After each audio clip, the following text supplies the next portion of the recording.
Morgan, Goldman Sachs, and Citigroup pretending to be health policy experts, talking about things like they can't figure out why people aren't using enough healthcare services without realizing that the fact they're not using them is because their policies and Wall Street's influence on government makes healthcare unaffordable for the American people. So I want Adara to tell her story, because there's a very important reason why Adara came all the way from Denver, Colorado to stand with us today against corporate greed in healthcare.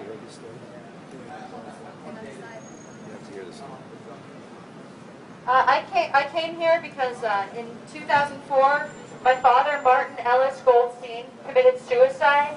He shot himself in the head, and the reason that he did this was because he felt that he had a blood clot. He didn't have enough money to pay for health care to take care of it, and he didn't want to pass the cost on to my sister and myself. He was 54 years old. He could have, before his death, this was the most considerate suicide I've ever heard of. If that doesn't sound like too much of an oxymoron. He put sticky notes on everything he had borrowed from anybody, saying, return this book to this person, and et cetera, et cetera. He threw out the food in the fridge that was expired. He had 17 credit cards. He lined them up on the table with all the phone numbers and how to cancel them. He took the cat to a shelter. Everything that could have possibly been done, he did it. He even called 911 right before he shot himself and said, please come and collect my body so that my daughters will not have to find it. And he says, verbatim in his note, he says, I'm sure you understand that this was something I had to do.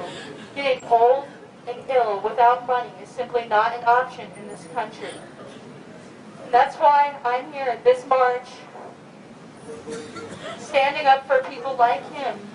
When I saw the suicide statistics for 2004, it blew me away. It's just a number.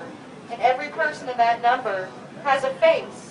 Every person that dies for lack of access to health care is somebody's father or son or daughter. And I'm here today to stand up not only for my father, but for all those like him who have names, who have families.